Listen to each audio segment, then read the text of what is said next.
اختلاف پہ بات کریں گے تو الٹیمیٹلی ہم پہنچیں گے اس اتفاق کی جانب. تو اصل چیز یہ ہے کہ اختلاف کی جانب نہیں بلکہ اتفاق کی جانب. یہاں پہ آیات بھی جو پیش کی گئی جن کا مقصد بھی یہی تھا جو میں نے مظاہر پہ جب گفتگو ہو رہی تھی کہ اس کامن فیکٹر کی جانب آئے, کامن انٹرسٹ کی جانب آئے جو آپ میں کامن ہے. اب وہ اگر غیر مذاہب کے درمیان ہے تو وہ اصول یہاں بھی اپلائی ہو سکتا ہے کہ جب ہم کوئی بات کر رہے ہیں تو اس کامن فیکٹر کی جانب آئے, اصول ہمارے پاس موجود ہے. پھر اس کے بعد یہ ہے کہ اختلاف اتنا نہ بڑھ جائے کہ وہ ڈسپیوٹ کی شکل اختیار کر جائے. ڈفرینس آف اوپینین تو ہوتا ہے لیکن ڈفرینس آف اوپینین اس وقت ناقابل قبول ہو جاتا ہے جب وہ ڈسپیوٹ کی جانب آ جائے. تو اس لیے ڈفرینس میں اور اگینسٹ ہونے میں بڑا فرق ہے. ایک اس میں جو فیکٹر یہاں ڈسکس ہوا ہٹ دھرمی کا ہے, اور ہٹ دھرمی کب پیدا ہوتی ہے؟ ہماری ایگو سے, ہماری انا سے پیدا ہوتی ہے. اس کو مارنے کی ضرورت ہے کیونکہ شیطان کی وہ ایگو ہی تو تھی. میں سوچ رہی تھی کہ تو گفتگو نہیں کرے گا لیکن 2 بار یہ گفتگو ہو گئی اور بالکل ہونی چاہیے کہ شیطان کی ابا واستکبر 2 پوائنٹس ہیں, 2 چیزوں پہ فوکس کرنا ہے. وجہ کیا ہوئی اس کے رابطے درگاہوں میں؟ انکار, آپ نے یہ حکم نہیں ماننا. دوسرا تکبر. غریبان میں جان کے دیکھیں دونوں کوالٹیز ہمارے اندر پائی جاتی ہیں. تو پھر شیطنیت ہی باہر آئے گی نا جب یہ دونوں چیزیں ہوں گی. تو ہمارا مقصد یہی ہے کہ ان چیزوں کو ہائی لائٹ کریں. کبھی کبھی ہم سمجھ نہیں رہے ہوتے, کبھی ہم تکبر کو نہیں سمجھ رہے ہوتے. اکثر یہ ہوتا ہے کچھ خواتین, اب خواتین کس لیے بات کر رہی ہیں؟ خواتین ہی سے واسطہ پڑتا ہے زیادہ. گفتگو کرتے اللہ جھوٹ نہ بلوائے, بس میں اس کی غیبت نہیں کر رہی لیکن یہ بات ہے. اب مسئلہ سارا یہ ہے کہ غیبت تو آپ نے کر دی. تالیاں بجانے والے مرد ذرا سن لیں کہ مرد بھی یہ کام کرتے ہیں اکثر, تو اس لیے اس میں کچھ تھوڑی سی بالکل ضرورت نہیں. ٹھیک ہے, سبھی کرتے ہیں لیکن چونکہ گوسپس کا موقع, اچھا مردوں کو بھی سنا ہے میں نے کبھی کبھی گوسپ کرتے ہوئے, بہت برا لگتا ہے. بہرحال چھوڑیں اس موضوع کو. تو بہرحال دیکھیں بات بھی لمبی ہو جائے گی, میں کر نہیں پاؤں گی اور اس پر میں دیکھ ہی نہیں پا رہی ہوں کہ میں نے بہت کچھ اس پہ لکھ رکھا تھا کہ یہ والی باتیں جو ہے وہ کی جائیں گی. اچھا, مجھے کہا گیا ریاست کے بارے میں. دیکھیں یہ بھی بڑا بہت ہی سینسیٹیو ٹاپک ہے اور اس پہلو سے کہ 2 یہ کل بھی بیان ہوئے تھے, ایک مذہبی اختلاف ہے اور ایک آپ کا سیاسی اختلاف ہے. وہ جو کمشنر آئے تھے انہوں نے بہت مختصر گفتگو کی. ایک ڈین صاحب آپ کے, انہوں نے بڑی مختصر گفتگو کی, اس کو بھی میں نے یہاں نوٹ کر لیا تھا لیکن اب مجھے یہ نہیں پتا, مطلب اس کو دیکھے بغیر یہ نہیں پتا کہ کون سی بات کس نے کی تھی. لیکن مختصر بات کی اور بہت ہی کام کی بات کی جس میں ہمارا جو آج بھی جس کی جانب توجہ دلائی گئی کہ یہ جو سیاسی اختلاف ہے ہم ایک آئیڈیلزم کا شکار ہو کر اور اس کے بعد اس حکم کو بھول جاتے ہیں جو اللہ تعالیٰ نے کہا کہ وَإِن جَاءَكُمْ فَاسِقٌ بِنَبَإٍ فَتَبَيَّنُوا. ہم تحقیق ہی نہیں کرتے جبکہ ہمارے پاس رسول اللہ صلی اللہ علیہ وسلم کا بھی فرمان موجود ہے. یہ تو میں نے قرآن کی آیت بتائی اور کہ جھوٹے کے لیے یہی کافی ہے کہ وہ جھوٹ کو بغیر تحقیق کے آگے پھیلا دے. یہ کام سب ہم کرتے ہیں, ایک کلک کرتے ہیں فارورڈ ٹو آل ہو جاتا ہے اور ہم یہ نہیں سوچتے کہ اس کے کانسیکوینسز کیا ہوں گے. بہت ہی اہم جس کا جو میرے ذہن میں بھی بات تھی, ڈاکٹر ثانی صاحب نے اس کی جانب توجہ دلا دی کہ جان لے لی ایک آدمی کی, اور ایک تو وہ اس لیے کہ چونکہ پاپولر تھا, باقی کتنے ہزاروں لوگ ہوں گے جن کی جانیں اس طرح سے سوشل میڈیا کے تھرو گئی. مجھے ابھی یہ ایک واقعہ تھوڑا سا یاد آ رہا ہے کہ ان کے پورے خاندان نے خودکشی کر لی بیٹی کی. کچھ تصاویر وائرل ہوئی جو کہ غلط تھا یا جس سے بھی کی, پورے گھر والوں نے خودکشی اجتماعی کر لی صرف اس کسی کی ایک غلط یا ایک کلک کی وجہ سے. تو یہ ہمیں جو ہماری ایتھیکل ویلیوز تھی ہم بالکل اس سے بے بہرا ہوتے چلے جا رہے ہیں. تو اس طرح سیاسی, چونکہ ٹاپک سیاسی تھا اور میں نے کہا کہ کلیکٹیولی کوئی بات کر لی جائے. سیاسی بالکل صحیح ہے کہ ہم سوشل میڈیا پہ تھوڑا سا تو کنٹرول رکھیں نا. مطلب سوشل میڈیا کو ہم اس طرح سے کنٹرول کیسے کر سکتے ہیں اپنے آپ کو کنٹرول کر کے, کہ اللہ نے بھی تو کہا نا کہ او عرف ہو سکے وَأَهْلِيكُمْ نَارًا, پہلے اپنے آپ کو بچاؤ. کیسے جہنم کی آگ سے اسی طرح تو بچا سکتے ہیں, تھوڑا کنٹرول رکھیں. وہ جو ٹچ ہے نا, ٹچ نہ ہونے پائے. ٹچ کے بہت ہی بڑے نقصانات سامنے آ جاتے ہیں. بلکہ اب تو سننے میں آیا ہے کہ آپ کی آنکھوں کی جسے کہتے ہیں اس زاویے سے بھی جو ہے وہ چیزیں ہو جائے کریں گی. تو خود سوچ لیجیے ہمارے لیے کتنا مشکل دور آنے والا ہے کہ چاہتے یا نہ چاہتے ہوئے کچھ چیزیں فارورڈ ہو جائے کریں گی. تو چیزوں کو آگے بڑھانا ان تک جانا ٹھیک ہے ایکسیس ہے. برائیاں پہلے بھی ہوا کرتی تھیں, ایسی بات نہیں ہے, پہلے ڈھکی چھپی تھی, اب اعلان ہو رہی ہے, برائیاں وہی ہیں. اچھا اب ہے تو ان کا سدباب کیسے کیا جائے اس کی جانب اشارہ. اب چونکہ ڈاکٹر عائلہ صاحب نے میرے تشریف فرما ہے تو میرا بار بار وہ ذہن میں آ رہا ہے موبائل کا یہ حقیقت ہے کہ موبائل پہ آپ نے کارٹون کا تذکرہ کیا. اب اگر میں اپنے پوتے کا تذکرہ نہ کروں تو میرا خیال ہے کہ آپ نے جو بات کی تھی وہ میری تاریخ میں یہاں موجود نہیں ہے. انہوں نے ایک پرسنل شیئر کیا تو میں نے سوچا فائدہ اٹھاتے ہوئے میں بھی پرسنلی ایک بات شیئر کر لوں. کارٹون دوسرے بھی ہیں. اب وہ میرے پوتے نے کیا کیا 3 سال کا ہے, وہ بولتا نہیں ہے, تو ایک دن کہتا ہے آئی ایم سوری میری غلطی ہے. اب ہمیں وہ اتنا پیارا لگا کہ بس جی جان سے والی. اور اہنا اور عمر کے نام سے, عمر اینڈ اہنا نام سے کوئی کارٹون ہے, بڑے اچھے اسلامی کارٹونز ہیں ٹھیک ہے. اس میں سکھایا گیا ہے کہ اگر اپنی غلطی ہو تو اسے کیسے کرنا ہے.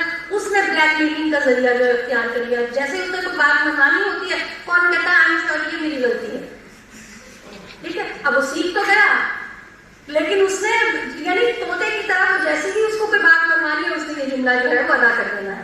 لیکن پھر بھی ایک پازیٹیو بات ہے, وہ اسکول نہیں گیا لیکن اسے سارے رنگوں کے نام آتے ہیں, اسے سارے جانوروں کے نام آتے ہیں. ایون یہ کہ وہ وائلڈ اینیملس کو اور فارم اینیملس کو جو ہے وہ ڈفرینشیٹ کر سکتا ہے. اور پھر پلیز بھی اس کو کہنا آتا ہے, اور پلیز کہہ کے بھی وہ کہتا ہے کہ میری وائلڈ اینیمل جو ہے فارم اینیمل میں رکھ لوں. تو بات یہی ہے کہ سیکھتے ہیں بچے, اور یہی ہماری گراؤنڈ ریالٹیز یہی ہیں. اچھا چاہتی تو میں یہ تھی کہ بہت ساری باتیں کروں لیکن سم اپ کرتے ہوئے اپنے اسی ٹاپک کو, کیونکہ بہت کچھ کہا جا چکا ہے. تو جو ہمارا رویہ مذہبی اختلاف کی جانب ہے وہی ہمارا اس سے کہیں زیادہ متشدد ہمارا رویہ جو ہے وہ سیاسی اختلاف کی جانب ہے. کیونکہ یہ 2 چیزیں ایسی ہیں جس پر گفتگو کرنا ہر بچہ, یعنی بچے سے مراد ہمارے اسٹوڈنٹس, ہر بچہ یا یوتھ کہہ لیجیے اپنا حق سمجھتا ہے کہ ذرا سی کوئی مذہب کی بات ہوگی اور وہ فوراً کھڑا ہو جائے گا اور یہ کہے گا کہ نہیں یوں نہیں یوں ہے.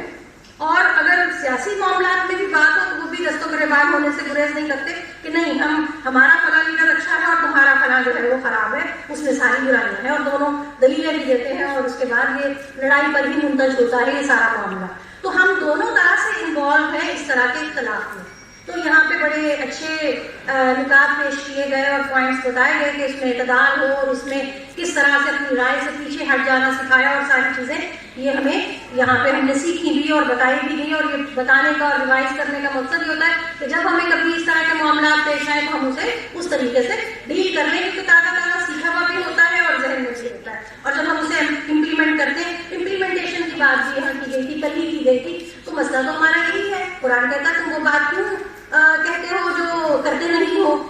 تو ہم تو سارے اس میں انوالو ہیں, ہم کہتے کچھ اور ہیں کرتے ہم کچھ اور ہیں. تو برائیاں تو ہمیں ساری معلوم ہے, مسئلہ کس چیز کا ہے, امپلیمنٹیشن کا مسئلہ ہے کہ ہم امپلیمنٹ کیوں نہیں کرتے. ریاست کی بات کی گئی کہ ریاست کے قوانین سے ہم کیا مطلب ہم بغاوت کر دیں, ایسا نہیں ہے. ہمیں یہ سکھایا بھی نہیں گیا. جو اصول متعین ہیں وہ متعین ہیں, اور جس کے لیے رسول اللہ صلی اللہ علیہ وسلم کا بہت کلیئر فرمان ہے, جس کا مفہوم حدیث کا اسی طرح سے کہ اگر تم پر حبشی غلام بھی مقرر کر دیا جائے حاکم کے طور پہ جس کا سر کشمش کی طرح ہو, تب بھی تم جو ہے اس کی اتباع کرو. لیکن کن معاملات میں؟ ان معاملات میں جو توحید اور رسالت اور آخرت یہ ہمارے جو عقائد ہیں ان سے متعارض نہ ہو. تو یہ چیزیں تو کلیئرلی بتا دی گئی ہیں. مسئلہ پھر وہی آتا ہے نا امپلیمنٹیشن کا, کہ ہم تو اچھی طرح جانتے ہیں کیونکہ یہاں پہ اطیعوا اللہ واطیعوا الرسول اور اولی الامر منکم یہ بات بتا دی گئی. اولی الامر پر بھی بحث ہے بہت ساری, مطلب بحث سے مراد کہ اس کو بہت زیادہ الیبوریٹ کیا گیا ہر پہلو سے کہ آپ کے نزدیک اولی الامر کون ہے. بعض نے کچھ کہا, بعض نے کچھ کہا, کو جانا حکام ان سے حکام کو بھی لیا جو حاکم وقت ہے. لیکن بات وہی ہے کہ اپنے آپ کو ہم کیسے سدھاریں, اپنے آپ کو سدھاریں گے, اپنے گھر سے آغاز کریں گے اس کا, تو معاشرے میں ہمارے اور بحث کے ٹیچر تو ہم تو پتہ نہیں جسے کہتے ہیں کتنے چراغ جلا چکے, اور یہ سلسلہ ابھی کب تک جاری رہے گا یہ نہیں معلوم ہے. یعنی کہ جب تک سانس میں سانس ہے چراغ جلتا رہے گا. تو جو کچھ ہم سیکھتے ہیں وہ آگے اس کو اسی طرح سے ٹرانسفر کر دیتے ہیں. میرا خیال ہے مجھے پیچھے ہلکی کی کھڑکھڑ سنائی دے رہی ہے, جس کا مطلب یہ ہے کہ میں اب اپنی گفتگو انشاءاللہ کبھی اور ہوئی, کیونکہ میں نے بتایا نا کہ بہت کچھ لکھا تھا. آخری اگر آپ اجازت دیں آخری بات کروں. چونکہ موضوع سے متعلق ہی ہے. دیکھیے اختلاف موجود ہے لیکن اس کو کاؤنٹر کرنے والے ہم ہیں. والدین کی بات کی گئی نا, والدین کاؤنٹر کرتے ہیں اس چیز کو. یہ مجھے کیوں اندازہ یعنی احساس کیوں ہوا جب رسول اللہ صلی اللہ علیہ وسلم نے صحابہ کرام سے پوچھا کہ یہ جو دمبا ہے, بعض نے بکری لکھا, بعض نے دمبا لکھا, کہ یہ سڑا ہوا دمبا ہے, یہ کوئی خریدے گا؟ کیا آپ کو نہیں معلوم تھا کوئی نہیں خریدے گا؟ لیکن صحابہ کرام نے کہا یا رسول اللہ یہ کیسے ہو سکتا ہے کہ یہ سڑا ہوا دمبا خریدیں؟ تو اب کیا تھا, وہ حکمت کی, وہ تعلیم کی جو آپ کو دینا مقصود تھی. پہلے برین اسٹارمنگ کرائی گئی اور پھر بتایا گیا کہ یہ دنیا کی حقیقت ہے. پھر اسی طرح سے ایک اور واقعہ مختصر بتاتی ہوں. ایک شخص گزرا, آپ نے پوچھا اس کے بارے میں تمہارا کیا خیال ہے؟ کہا یہ فقراء مدینہ میں سے ہے اور سو اینڈ سو, اور جو اس کی کوالٹیز بتا دی. پھر ایک گزرا, پھر کہا اچھا اس کے بارے میں کیا خیال ہے؟ کہا یہ پہلے کہا فقراء مدینہ میں سے, پھر کہا فقراء مدینہ میں سے. تمام لوگ اس حدیث سے واقف ہوں گے. یہ کیا تھا؟ یہ بھی طریقہ تھا سکھانے کا. تو اگر ہمارے درمیان بچے کچھ بھی کرتے ہیں تو کاؤنٹر کرنا ضروری ہے. ہم لوگوں نے کاؤنٹر کرنا چھوڑ دیا ہے. ہم لوگ اپنا رول جو پلے کرنا تھا وہ کرنا بھول گئے ہیں. آج ہمارے اسٹوڈنٹس جو ہیں وہ بالکل فطرت مہار ہیں. ہم کہتے ہیں سانو کی, تو یہ جو سانو کی والا رویہ ہے نا, اس سے بڑی گڑبڑ پیدا کی ہے. اور مدارس میں یہ نہیں ہے ابھی تک. مدارس کا کام کسی نے کسی تذکرہ نہیں ہوا. میں اپریشیٹ کرتی ہوں مدارس میں ان کی ایک ایک موومنٹ کو, ان کے لباس کو, ان کے اٹھنے بیٹھنے کو مانیٹر کیا جاتا ہے. یونیورسٹیز میں نہیں کیا جاتا. آخری بات جو یہی میرے ذہن میں آئی, کچھ اداروں میں جب ملازمین رکھے جاتے ہیں تو ان کا سائیکولوجیکل انالیسس ہوتا ہے.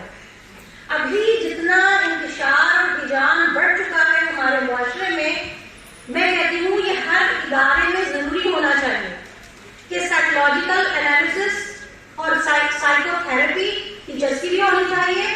اسٹوڈنٹس کے ساتھ تو مسئلہ ہے کیونکہ ہم جان چکے نا اس برائی کو کہ ہمارے معاشرے میں موجود ہے.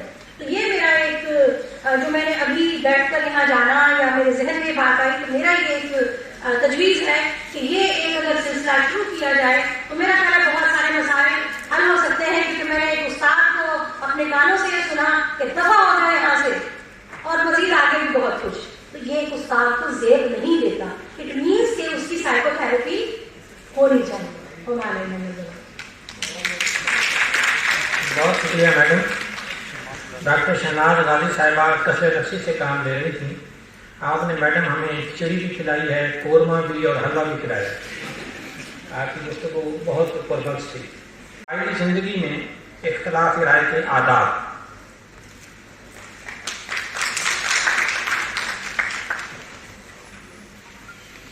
بسم اللہ الرحمن الرحیم.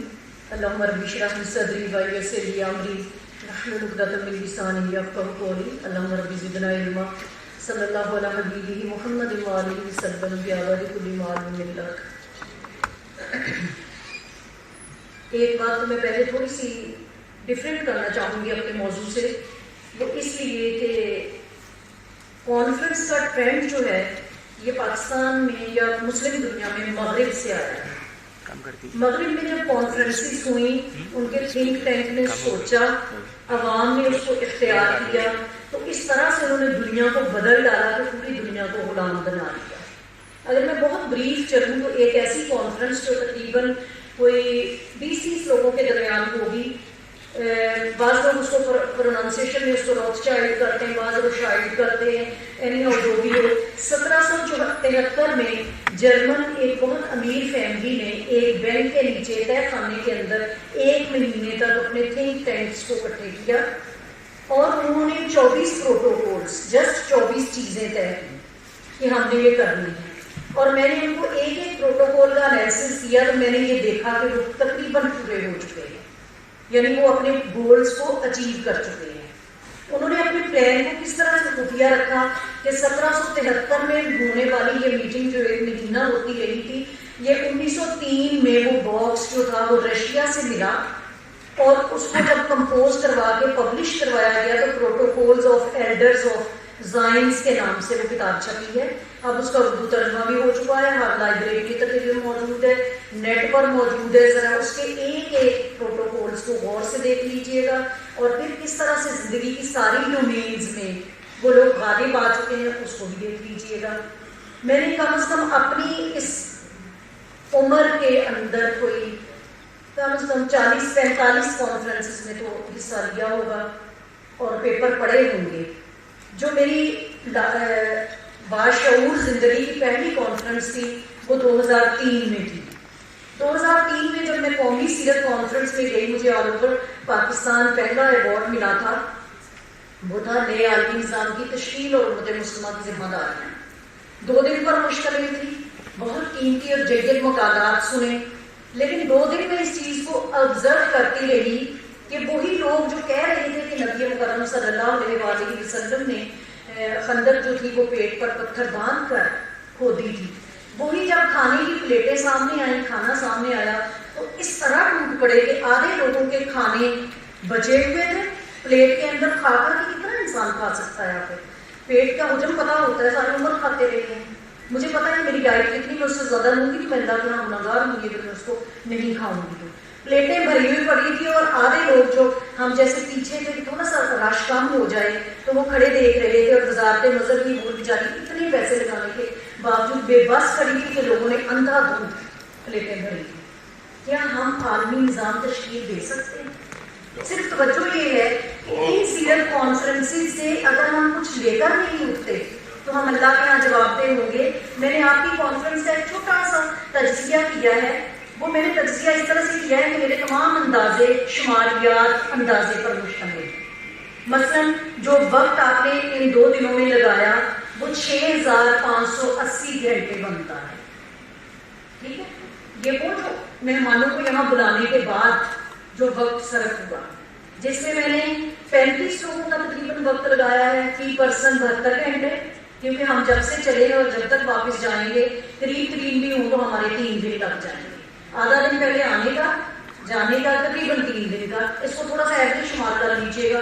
اسی طرح سے میرے جو اسٹوڈنٹ بیٹھے تقریباً 500 اسٹوڈنٹ 3 گھنٹے کے لیے بیٹھے آپ کے کل بڑے ہال میں، 1500 گھنٹہ قوم کا لگا۔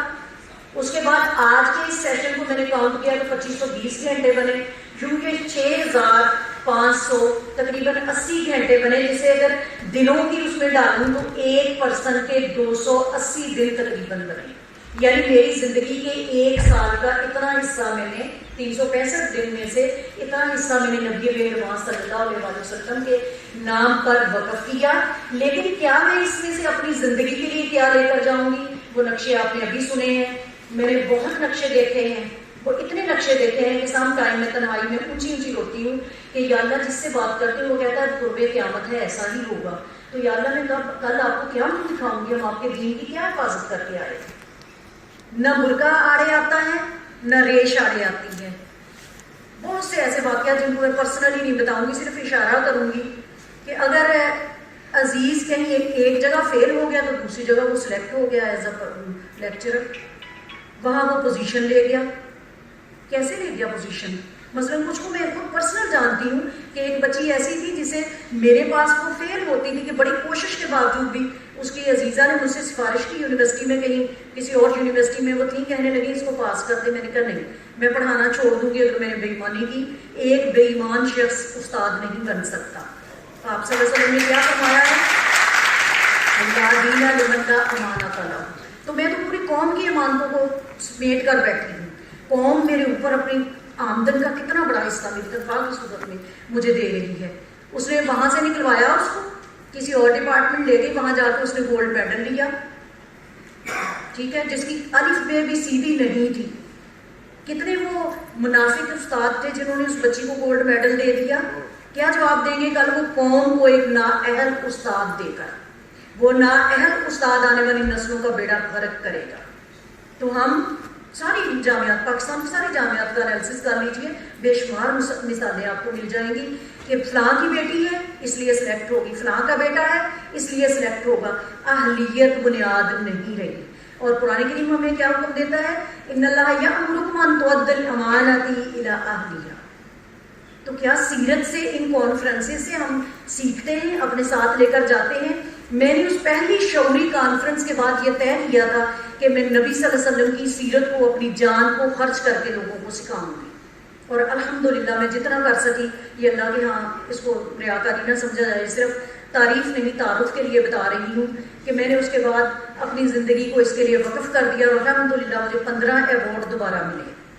لیکن میرا ایک طریقہ کار کیا ہے کہ جب میں مقالہ لکھتی ہوں تو میں کم از کم 100 کتاب پڑھ لیتی ہوں.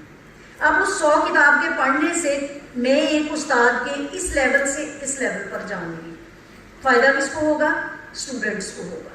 اگلے سال کا مقالہ لکھوں گی یہاں جاؤں گی، پھر آگے آگے اسی طرح ہر استاد ترقی کرتا ہے. اور اگر استاد سیکھنا چھوڑ دیتا ہے، استاد بددیانت ہو جاتا ہے، تو یاد رکھیے گا، یہ میں سائنسی زبان نہیں، یہ میں شاید جو روحانیت کو جانتے ہیں ان کی زبان سے بات کروں گی کہ ہر شخص کی باڈی سے شعائیں نکلتی ہیں. اگر دیانتدار ہے تو دیانتداری کی شعائیں نکلیں گی، اگر بد دیانت ہے تو بد دیانتی کی شعائیں نکلیں گی. میں نے معصوم بچیوں کو دیکھا کہ اس کی ماں چور تھی تو وہ بچی بھی معصومیت میں ہی چوری کر رہی تھی. یعنی اتنا شخصیات کا اثر ہوتا ہے. تو جس کلاس میں استاد وہ کھڑا ہو جو کسی کے کندھے پر سوار ہو کر آیا ہو، جسے آج بھی اس بات کی ضرورت ہو کہ میں اس کی ہاں میں ہاں اس لیے ملاؤں کہ میں اس کے کندھے پر سوار ہو کر آیا ہوں، اس نے قوم کی تقدیر کیا بدلنی ہے. وہ قوم کی تقدیر نہیں بدل سکے گا. ہمیں ان سیرت کانفرنسز سے میں نے مالی اعتبار سے حساب لگایا، اس کانفرنس میں اگر ڈاکٹر سجیدہ شاید کہیں کم از کم مالی اعتبار سے 10 لاکھ روپیہ تو لگا ہوگا. ہمارے لیے اتنا اچھا کھانا بنایا، اتنے لوگ ہماری سروس پر موجود رہے، ہم بہت شکر گزار ہیں. مہمان کا یہ حق ہوتا ہے اور آپ کا یہ فرض تھا. لیکن پوری قوم کی معیشت میں سے، اس قوم کے جس کو چائے کے ایک کپ کا اشارہ دیا جا رہا ہے، اس کی معیشت میں سے 10 لاکھ روپے 280 دن صرف کیے جائیں اور اس کے بعد میرے بچے بچیاں کوڑا ذہن لے کر اٹھ جائیں، ان کے اندر ایک تبدیلی مثبت نہ آئے، تو کہنے والی میں ذمہ دار ہوں گی کہ میرے قول میں کوئی اثر نہیں تھا. جو بات دل سے نکلتی ہے وہ اثر رکھنا چاہیے اسے. شاید باتیں ہمارے دل سے نہیں، گلے گلے سے اوپر سے آ جاتی ہیں، اس لیے یا ہم خود بے عمل ہوتے ہیں. ہمیں ان کانفرنسز کو یاد رکھنا چاہیے. مغرب نے وہ ایک کانفرنس کی 200 سال اس نے اپنے ٹارگٹ کو پوشیدہ رکھے، اور جب رشیا سے وہ چھپی تو تب کرسچنز کو پتا چلا کہ جیوز نے ہمارے خلاف کیا لکھا ہے. اب ذرا آپ دیکھ لیجئے، ایک ایک پروٹوکول ہمارے گھر میں ثابت ہو چکا. مثلاً ایک پروٹوکول اگر میں کہوں کہ مذہبی طبقے کی اہمیت ختم کر دی جائے، آپ دیکھ لیجئے جس بھی وجہ سے ہوئی وہ ایک الگ داستان ہے. کیوں؟ مذہبی لوگ بھی سارے نہیں، معذرت کے ساتھ میرے کلام میں اگر کوئی تلخی ہو تو مجھے معاف کیجیے. کہتے ہیں چمن میں تلخ نوائی میری گوارا کر کہ زہر بھی کبھی کرتا ہے کار دریا. تو میں چونکہ دیکھتی ہوں، بیتتی ہوں، میں جب وعدہ خلافی دیکھتی ہوں نا کسی مدرسے کے محتمم سے، تو آپ تصور نہیں کر سکتے میں کتنا کٹ جاتی ہوں. اور میں چونکہ متحدہ علماء بورڈ کی باڈی میں ہوں، پنجاب علماء بورڈ کی باڈی میں کوئی مجھے 8-10 سال ہو گئے. مختلف باڈیز میں میں نے لوگوں کو بہت قریب سے دیکھا. میں نے علماء کو اس بات پر بھی ہنستے دیکھا کہ کوئی بات نہیں اگر بچے لڑ پڑتے ہیں، وہ ایک دوسرے کے خلاف اس طرح اختلاف کرتے تو ویسے آپس کی باتیں پتہ تو ہے ہی ہم بچوں کے ساتھ مدارس میں کیا کرتے ہیں. میں بڑی ذمہ داری کے ساتھ بات کوٹ کروں گی الحمدللہ. جس بات کو میں کوٹ کروں گی میں اس کو اون بھی کروں گی. ٹھیک ہے؟ کیا ہم نے یہ قیمتی پوٹینشیل جو ماں باپ نے اپنے بچے ہمارے پاس بھیجے، ہم نے ان کا تماشا بنایا، ہم نے ان کو فقہ بازی سکھائی، ہم نے تو ان کو شیر و شکر بنا کے، قوت بنا کے نبی مہربان صلی اللہ علیہ وسلم کا پیغام پوری دنیا تک پہنچانا تھا. تو کیا ہمیں اللہ معاف کرے گا؟ ایک بات میں آپ کو اور توجہ دلاؤں، بعض لوگوں کا میرے بارے میں یہ رویہ ہوتا ہے کہ شاید ڈاکٹر شاہدہ مدارس کے خلاف ہے. نہیں، میں یہ بتاؤں کہ مدارس ہمارے وہ کام کر رہے ہیں کہ ایک بڑے تعلیمی بوجھ کو وہ اٹھا رہے ہیں، لیکن جانبداری اور سوچ پر پہرا. کیا کوئی دعویٰ کر سکتا ہے ایسی کسی مدرسے میں سے بتا دیں کہ وہ اپنے مدرسے کے محتمم کو جا کے یہ کہہ سکتا ہے کہ سر آپ نے یہ جو فرمایا ہے یہ ٹھیک نہیں ہے، نبی صلی اللہ علیہ وسلم کی حدیث یا قرآن کریم کی آیت ہے؟ نہیں ہے نا تصور. میں نے دیکھا ہے، آنکھوں سے دیکھا ہے. اس کی وجہ کیا؟ میرے پاس جب پی ایچ ڈی اور ایم فل کے اسٹوڈنٹ آتے ہیں، میں نے ان پر تجزیہ کیا کہ یہ بچے، جب کبھی میں انہیں کہتی تھی نا کہ بیٹا آپ اس پر سوچیے گا، سوچ کر پوائنٹ لائیے گا، تو وہ سب سے کم جو رزلٹ ہوتا ہے سوچنے کا وہ مدارس کے طلباء کا ہوتا ہے. حالانکہ لفظی اعتبار سے وہ ماہرین لغت بھی ہوتے ہیں. ہی نہیں دیا گیا، انہیں کہا گیا یہ یوں کرو گے تم بس. اور یونیورسٹی میں بعض اوقات سوچ اتنی وسیع ہو جاتی ہے کہ وہ اپنی حدیں بھی توڑنے لگ جاتی ہے. ہمیں ایک توازن میں رکھنا ہے، مدارس والوں کو بھی جگانا ہے، اور جب تک ہمیں سلمان فارسی رضی اللہ عنہ پیدا نہیں ہوں گے، ہمارے حکمران، ہمارے گھر، ہمارے ادارے ٹھیک نہیں ہو سکتے. کہا ہے عمر اے امیر المومنین میں آپ کی بات نہیں سنوں گا جب تک آپ یہ نہ بتائیں گے کہ کرتا آپ کا کیسے بن گیا، میرا تو اتنی چادر سے کرتا نہیں بنا تھا. آپ بتائیے کہ حضرت عمر رضی اللہ عنہ نے کوئی ان کو سزا دی؟ نہیں دی نا. تو ہم بڑے بڑے تعلیمی اداروں میں اگر ایک فکرہ بولوں کہ افراد کے ہجوم میں مجھے تنہائی کے کنویں میں قید صرف اس لیے کیا گیا تھا کہ یہ بہت اختلاف کرتی ہے اور مستدلات کے ساتھ کرتی ہے. کوئی بات نہیں، میں بہت ہی چھوٹی سی تھی، یعنی میں بہت علم میں میرا بہت قد چھوٹا ہے. تو اگر میں امام سرخسی کی طرح سے 16 جلدیں تو نہ لکھ سکی اس ادے کنویں سے، لیکن میں نے 15 سیرت آرٹیکل لکھے الحمدللہ. اس سے میں نے جب اپنا پی ایچ ڈی کا کام کیا تو میں نے دیکھا کہ موضوع سے ہٹ کے جب ہم دیکھتے ہیں تو بہت ساری چیزیں ایسی ہیں. علی طارق صاحب کہہ رہے تھے ہمیں ملٹی ڈسپلنری کی طرف جانا ہوگا، اور میں اپنے بچوں کو دیکھتی ہوں کیونکہ میں ناول بھی پڑھتی ہوں، میں شعر و شاعری کرتی بھی ہوں، لکھتی بھی ہوں، پڑھتی بھی ہوں، ادیبانہ بھی میرا مزاج ہے تھوڑا سا. تو اس کے ساتھ ساتھ میں الحمدللہ دین کی امہات الکتب کی طرف بھی ہوتی ہوں. تو میں دیکھتی ہوں کہ بچوں کو سمجھنے کے لیے نفسیات کو سمجھنا بہت ضروری ہے. کہتے ہیں میڈم آپ کو کیسے پتہ چل جاتا ہے؟ مثلا میں کلاس میں نظر ڈالتی میں کہہ دیتی ہوں فلاں تمہیں اختر شماری کا مرض ہے. میڈم وہ کیا ہوتی ہے؟ میں نے کہا وہی جن کو رات کو نیند نہیں آتی، تارے گنتے ہیں اور غلط فیصلہ کر چکے ہوتے ہیں. ایک بچی ایسی کہنے لگی ایسا ہو ہی نہیں سکتا. میڈم آپ نے غلط اندازہ کہ میرے انسان کو غلطی ہو جاتی ہے. 2 سال بعد میرے پاس آئی ہاتھ جوڑ کے کہ میڈم میں اختر شماری آپ نے جو کہا تھا میں بالکل اس میں ہوں، مجھے بچا لیجیے. پھر خیر الحمدللہ ثم الحمدللہ میں نے اس پر بڑی محنت کی، اس کے ماں باپ سے ملی، بہت کوششیں کی. میری 20 کہانیاں جو میں سنانے لگوں شاید کئی دن لگ جائیں، لیکن میں نے وہ سب کچھ اللہ کے لیے کیا ہے. ہمیں بدلنا ہے، ہمیں استاد کو بدلنا ہے، ہمیں ماں کو بدلنا ہے. اعتراض یہ کیا باپ، نو ڈاؤٹ کہ باپ بہت ضروری ہے، لیکن باپ کی بھی تو ایک ماں تھی نا جس نے محمد بن قاسم نہیں بنایا نا اس کو. تبھی تو آپ بیوی کو مارتا ہے، بیوی کو اتنا مارتا ہے کہ اس کی ماں نے نہیں بتایا تھا کہ آنے والی عورت کا احترام کیسے کرنا ہوگا. مائیں بیٹوں سے بندھوا کے تیزاب چلے پر ڈلواتی ہیں، مائیں بیٹوں سے بندھوا کے قتل کروا دیتی ہیں. تو یہ ماں کا قصور اس لیے زیادہ ہے کہ بچہ ماں کے ساتھ عملاً بھی جڑا ہوا ہوتا ہے اور فعلاً اور قولاً بھی جڑا ہوا ہوتا ہے، اس لیے ماں زیادہ اس پر انصاف ہے. میں آئلی زندگی کے اختلاف کی طرف اپنے موضوع کی طرف آؤں گی. معذرت میں نے وقت کچھ تھوڑا سا آپ کی اجازت سے لے لیا. تو ہمیں اختلاف کی نوعیتوں کو دیکھنا ہوگا. ایک تو میاں بیوی کے درمیان اختلاف ہوگا، کیا میرے مشورے کوئی عمل تو نہیں دے سکیں گے کیونکہ مجھے پتا ہے پورا کلچر جب تک تبدیل نہیں ہوتا میرے مشورے کارگر نہیں ہوں گے. لیکن ایک ہے میاں بیوی کے تعلقات کے درمیان اختلاف. اس سلسلے میں قرآن کریم میں سورہ نساء کی آیت نمبر 35 اس میں فرمایا کہ اگر دونوں کے درمیان ایشوز اور اعراض پیدا ہو جائے تو پھر تم ایک جو کمیٹی گھر کے دونوں خاندانوں سے تشکیل دے دو. پھر اسی صورت کی 128 نمبر آیت میں کہا کہ اگر عورت کو اپنے شوہر سے نشوز ہو، یعنی نشوز عورت کی طرف سے بھی ہو سکتا ہے، نشوز مرد کی طرف سے بھی ہو سکتا ہے، اختلاف دونوں صورتوں میں ہو سکتا ہے، تو پھر کہا کہ عورت سلو کر لے. عورت کو سلو کی جانب توجہ دلائی اور کہا بس سلو خیر، سلو بہتر ہے. اب یعنی اگر مرد کو عورت کی طرف سے کوئی نقصان پہنچ رہا ہے تو وہ 2 لوگ مل کے کمیٹی بن جائے گی اور وہ کہا کہ اگر وہ عدل کریں گے تو یقیناً اس مسئلے کو سلجھا لیں گے. اور اگر عورت سمجھتی ہے کہ اسے مرد کی طرف سے نشوز ہے کیونکہ اللہ تعالیٰ نے اسے اور مہلت دی ہے، کچھ اور اس کی ذمہ داریاں اس کے کندھے زیادہ مضبوط تھے، 1 سے 4 تک کی وہ ذمہ داری لے سکتا ہے، تو اس لیے عورت کو کہا تم سلو کر لو. تو اب اختلاف رائے اگر اس معاملے میں ہوتا ہے تو دونوں نوعیتوں کو دیکھ کر اسے طے کرنا ہوگا. اور جو اختلاف ہو سکتا ہے وہ ہمارے دن معاشی ہوتا ہے. معاشی یہ ہے کہ میاں اپنی آمدن کیا گھر والوں کو ان کا حق دیتا ہے یا نہیں. یہ صدقہ ہوتا ہے جو اپنے بچوں پر کرتا ہے. ایسے بے شمار کیسز میرے سامنے میری اسٹوڈنٹس کے آئے کہ جس میں میاں کی تنخواہ 2 لاکھ ہے لیکن بیوی کو اس مہنگائی کے دور میں بچوں کے تمام خرچے کے لیے صرف 30,000 روپیہ دیا جاتا ہے. اور پھر جب بچوں کا یونیفارم، لباس، خوراک تو وہ نہیں بجٹ بنتا تو وہ اپنے ماں باپ سے لیتی ہے. تو پھر یہ کہا جاتا ہے کہ اگلی دفعہ اگر لیا تو طلاق دے دوں گا، اور کرنے والے ایک بہت ہی محترم آفیسر ہیں. ٹھیک ہے، اب وہ بچی کیا کرے گی؟ اس اختلاف کو برداشت کرتے کرتے پھر وہ سائیکالوجسٹ تک جا پہنچے. ایسے ہی ہوتا ہے جب بیویاں مسلسل صبر کرتی ہیں نا، کیوں وہ